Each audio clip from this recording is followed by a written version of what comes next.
इसी कोयलांचल से हमारे नाम से 1.5 करोड़ का सुपारी दिया गया था, लेकिन जिसको दिया गया उस शूटर ने क्या कहा मालूम है कि जयराम महतो में हम अपना बचपन देखते हैं, हम ये सुपारी नहीं लेंगे। उसने तो क्या लगता है कि इनको हमारे शब्दों से, हमारे विचारों से, हमारी आवाज से इनके पैंट गिली नहीं हो रही है। ये तैयारी कर रहे हैं, ये इस बात की तैयारी कर रहे हैं कि शक्तिनाथ महतो की तंजपारी से हटा दिया जाए।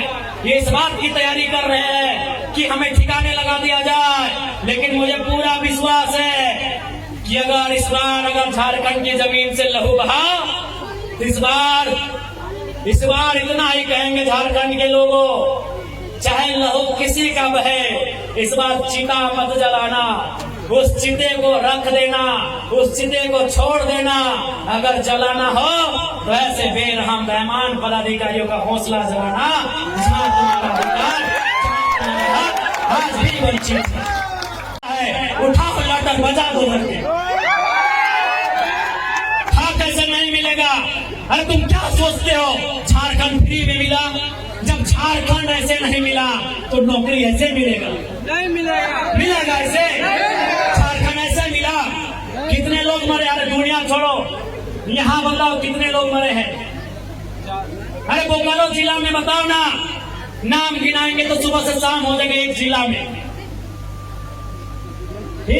में सुबह से शाम हो जाएगा। इतने लोग मरे हैं झारखंड बनाने में। क्या लगता है ये बेईमान बेशरम लोग फ्री में नौकरी देंगे? बिना संघर्ष के देंगे? इसलिए और एक बात जान लो, आप भी जानते हैं सबसे ज्यादा संकट में कोई है तो जयराम महतो है। लेकिन उसके बावजूद वो अपनी जान हथेली में रख के आपके बीच आता है, ताकि मैं भी मानता हूँ अगर आज हम लोग नहीं जागे तो हमारे पास एक इंच जमीन नहीं बचेगा। हम दर बदर की ठोकरें खाएंगे, हम बेघर हो जाएंगे। इसलिए तुम्हें इसलिए लड़ना है कि बाल बच्चों का भविष्य सुरक्षित हो सके। आपको क्या लगता है ये चर्चा नहीं करते हैं? ये चर्चा नहीं करते हैं कि जयराम महतो को रास्ते से हटा दिया जाए? मैं एक खुलासा कर रहा हूँ और ये खुलासा मैं पूरे तर्क के साथ उस दिन करूंगा जिस दिन वो शूटर अगर वो बोल दे कि विधायक जी पब्लिकली बोल दीजिए तो हम बोल देंगे। मैं आपको बता रहा हूँ, इसी कोयलांचल से हमारे नाम से 1.5 करोड़ का सुपारी दिया गया था, लेकिन जिसको दिया गया उस शूटर ने क्या कहा मालूम है कि जयराम महतो में हम अपना बचपन देखते हैं, हम ये सुपारी नहीं लेंगे। उसने अपने लोगों को मेरे पास भेजा और बोले कि जाकर उनको अलग कर दीजिए, हम लोग सुपारी रिटर्न कर रहे हैं। लेकिन कोई दूसरा ले लेगा तो फिर हम लोग गारंटी नहीं लेंगे। उनको बोलिए वो सुरक्षित रहे, लेकिन हम उनका नाम और सारी चीजों को क्लियर इसलिए नहीं करेंगे क्योंकि एक प्रोटोकॉल होता है। अगर वो सच बोल दे कि आप पब्लिकली प्रेस में आके बोल दीजिए, हम उस दिन बोलने में हमको डर नहीं लगेगा। 1.5 करोड़ का सुपारी से इसलिए गया था कि ये सब पे बात करता है, ये कंपनी पे बात करता है, कोयला पे बात करता है, ये करप्शन पे बात करता है। ये आपको मैं एक सच्चाई अपनी बता रहा हूँ। लेकिन उसने लेने से इनकार कर दिया कि जयराम महतो में हम अपना बचपन देखते हैं। मिट्टी से निकल कर बाहर आया है तो इनको ये आपको क्या लगता है कि इनको हमारे शब्दों से, हमारे विचारों से, हमारी आवाज से इनके पैंट गिली नहीं हो रही है? ये तैयारी कर रहे हैं, ये इस बात की तैयारी कर रहे हैं कि शक्तिनाथ महतो की तंजपारी से हटा दिया जाए। ये इस बात की तैयारी कर रहे हैं कि हमें ठिकाने लगा दिया जाए। लेकिन मुझे पूरा विश्वास है कि अगर इस बार झारखंड की जमीन से लहू बहा, इस बार इतना ही कहेंगे झारखंड के लोगों, चाहे लहू किसी का बहे, इस बार चिता मत जलाना, उस चिते को रख देना, उस चिते को छोड़ देना। अगर जलाना हो तो ऐसे बेरहम बेईमान पदाधिकारियों का हौसला जलाना, जहां तुम्हारा अधिकार, आज भी वंचित है। ज्यादा समय नहीं लेंगे। जयराम महतो विस्थापन की लड़ाई लड़ने तैयार है, चाहे सड़क हो या सदन हो। आपने देखा होगा, सबसे पहले मैं माननीय मुख्यमंत्री और दीपक बिरवाल जी को धन्यवाद दूंगा कि आज एक बुलंद आवाज विधानसभा उठने के बाद उन्होंने विस्थापन आयोग का गठन तो किया, लेकिन उसका अध्यक्ष और समिति का विस्तार कब होगा ये मुख्यमंत्री जी को तय करना होगा, जल्द करना होगा।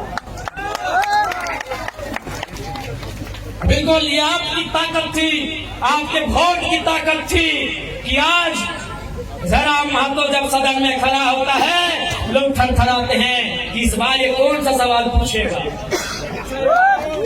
लोग थरथराते हैं कि इस बार कौन सा सवाल पूछेगा।